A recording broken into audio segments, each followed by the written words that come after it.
Hello दोस्तों, मैं अंकुल आप सभी का फिर जी के चैनल में स्वागत करता हूं। आज हम बात करने वाले एनटीपीसी के रिलेटेड प्रीवियस ईयर क्वेश्चन। तो आपको वीडियो अच्छी लगे तो प्लीज़ हमारे चैनल सब्सक्राइब करें, बेल आइकन जरूर दबाएं। तो चलिए वीडियो को शुरू करते हैं।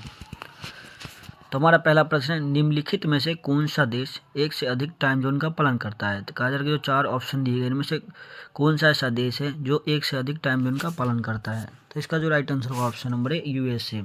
तो यूएसए देश जो है यह एक से अधिक टाइम जोन का पालन करता है। तो चलिए नेक्स्ट प्रश्न की ओर चलते हैं।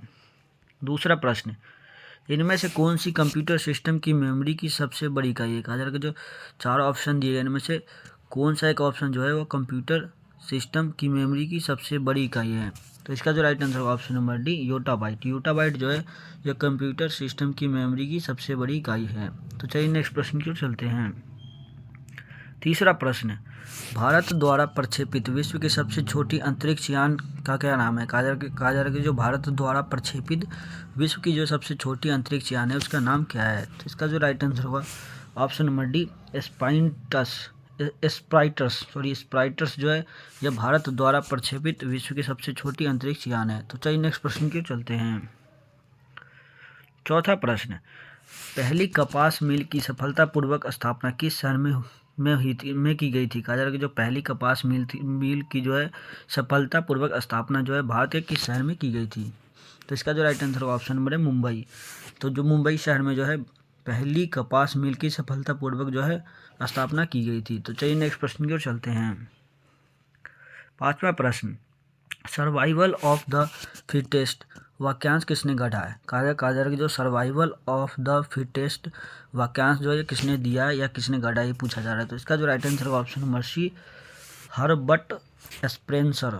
तो हर्बर्ट स्पेंसर के द्वारा जो है सर्वाइवल ऑफ द फिटेस्ट वाक्यांश गढ़ा गया है। तो चलिए नेक्स्ट प्रश्न की ओर चलते हैं। छठा प्रश्न, निम्नलिखित में से किसने खिलाफत आंदोलन का नेतृत्व किया था। कहा जा रहा है कि जो चार ऑप्शन दिए गए चार व्यक्ति के जो नाम दिए इनमें से कौन से ऐसे व्यक्ति थे जिन्होंने खिलाफत आंदोलन का नेतृत्व किया था। तो इसका जो राइट आंसर होगा option number B, Shaukat Ali. तो शौकत अली थे, इन्होंने जो है खिलाफत आंदोलन का नेतृत्व किया था। तो चलिए नेक्स्ट प्रश्न की ओर चलते हैं। सातवां प्रश्न, कांग्रेस पार्टी ने 26 जनवरी 1930 को डैश के तौर पर मनाया था। पूछा जा रहा है जो कांग्रेस पार्टी जो थी उन्होंने 26 जनवरी 1930 को जो है किस दिवस के तौर पर मनाया था। तो इसका जो राइट आंसर होगा ऑप्शन नंबर बी, स्वतंत्रता दिवस। तो कांग्रेस पार्टी जो थी उन्होंने 26 जनवरी 1930 को जो है स्वतंत्रता दिवस के तौर पर मनाया था। तो चलिए नेक्स्ट प्रश्न की ओर चलते हैं।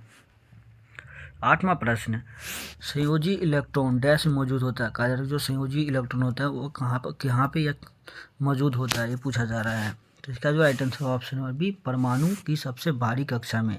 तो संयोजी जो इलेक्ट्रॉन होता है, संयोजी इलेक्ट्रॉन यह परमाणु की सबसे भारी कक्षा में मौजूद होता है। तो चलिए नेक्स्ट प्रश्न की ओर चलते हैं। नौवां प्रश्न, विश्व बांस दिवस हर साल को मनाया जाता है। कहा जाए जो विश्व बांस दिवस है हर साल किस तिथि या किस तारीख को मनाया जाता है। तो इसका जो राइट आंसर होगा ऑप्शन नंबर सी, 18 सितंबर। तो विश्व बांस दिवस जो है यह हर साल 18 सितंबर को मनाया जाता है। तो चलिए नेक्स्ट प्रश्न की ओर चलते हैं। 10वां प्रश्न, खराई ऊँट भोजन के लिए मुख्यतः डैश पर आश्रित रहने के लिए जाने जाते हैं। कहा जा रहा है जो खराई ऊँट है यह भोजन के लिए जो है किस पर आश्रित रहते हैं। तो इसका जो राइट आंसर होगा ऑप्शन नंबर सी, समुद्री खरपतवार। तो खराई ऊँट जो है ये भोजन के लिए समुद्री खरपतवारों पर निर्भर रहते हैं। तो चलिए नेक्स्ट प्रश्न की ओर चलते हैं। 11वां प्रश्न, उस प्रसिद्ध भारतीय लेखक का नाम बताइए जिसने अनटचेबल या कूली जैसे उपन्यास लिखे। कहा जा रहा है कि जो अनटचेबल और कूली जैसे उपन्यास लिखने वाले भारतीय लेखक का नाम बताना है। जिन्होंने अनटचेबल या कूली जैसे उपन्यास लिखे हैं उनका नाम क्या है पूछा जा रहा है। तो इसका जो राइट आंसर होगा ऑप्शन नंबर बी, मुल्कराज आनंद। तो मुल्कराज आनंद जो है यह एक प्रसिद्ध भारतीय लेखक है जिन्होंने अनटचेबल और कूली जैसे उपन्यास लिखे हैं। तो चलिए नेक्स्ट प्रश्न की ओर चलते हैं। 12वां प्रश्न, भारत में केंद्रीय औद्योगिक सुरक्षा बल की स्थापना किस वर्ष में हुई थी। कहा जा रहा है कि जो भारत में जो है केंद्रीय औद्योगिक सुरक्षा बल जो है इसकी स्थापना किस वर्ष हुई थी। तो इसका जो राइट आंसर होगा ऑप्शन नंबर डी, 1969 में। तो भारत में जो है केंद्रीय औद्योगिक सुरक्षा बल की जो स्थापना हुई थी यह 1969 में हुई थी। तो चलिए नेक्स्ट प्रश्न की ओर चलते हैं। 13वां प्रश्न, निम्नलिखित में से कौन सा गैरीसन या सैन्य छावनी शहर है। कहा जा रहा है कि चार ऑप्शन दिए गए इनमें से कौन सा एक शहर जो है जो एक गैरीसन या सैन्य छावनी शहर है। तो इसका जो राइट आंसर होगा ऑप्शन नंबर बी, जालंधर। तो जालंधर जो है ये एक गैर एक गैरीसन या सैन्य छावनी शहर है। तो चलिए नेक्स्ट प्रश्न की ओर चलते हैं। 14वां प्रश्न, वायु कोश का क्या कार्य होता है? कहा जाए कि जो वायु कोश होता है इसका क्या कार्य होता है? तो इसका जो राइट आंसर होगा इसका right answer option number D, कि गैसों के आदान प्रदान वाले स्थान पर एक सतह प्रदान करना। तो वायु कोश का जो कार्य होता है कि गैसों के आदान प्रदान वाले स्थान जो होते हैं वहाँ पर एक सतह प्रदान करना। तो चलिए नेक्स्ट प्रश्न की ओर चलते हैं। 15वां प्रश्न, निम्नलिखित में से कौन सा ग्लोबल कॉमन्स का एक भाग है? कहा जा रहा है कि जो है ये जो 4 ऑप्शन दिए में से कौन सा एक ऑप्शन जो है जो ग्लोबल कॉमन्स का एक भाग है? तो इसका जो राइट आंसर होगा option number D, Antarctica. Antarctica जो है यह जो है ग्लोबल कॉमन्स का एक भाग है। तो चलिए नेक्स्ट प्रश्न की ओर चलते हैं। 16वां प्रश्न, 2016 में भारत में कहाँ पर दुर्लभ डायनासोर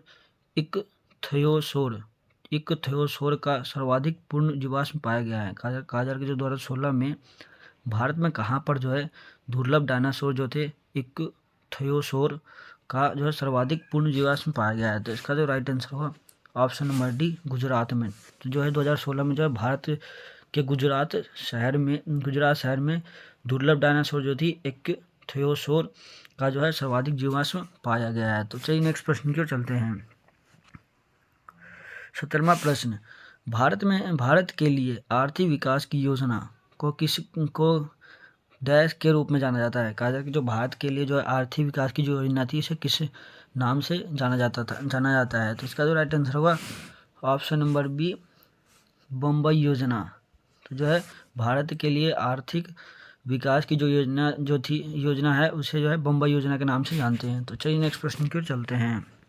18वां प्रश्न, प्रथम अखिल भारतीय किसान सभा का गठन कहाँ हुआ था? कहा जा रहा है कि जो प्रथम अखिल भारतीय किसान सभा थी उसका गठन कहाँ पर हुआ था? तो इसका जो राइट आंसर होगा ऑप्शन नंबर सी, लखनऊ में।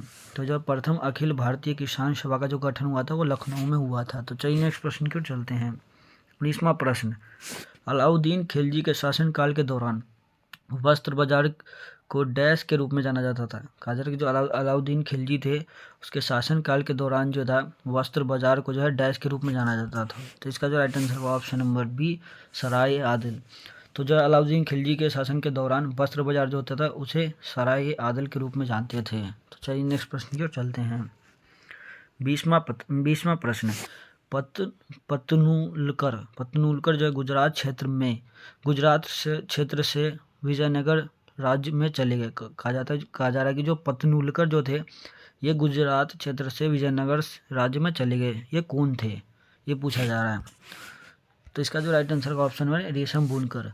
तो जो पतनूलकर जो थे ये एक रेशम बुनकर थे और ये पहले गुजरात क्षेत्र से में रहते थे, अब ये जो है गुजरात क्षेत्र से विजयनगर राज्य में चले गए थे।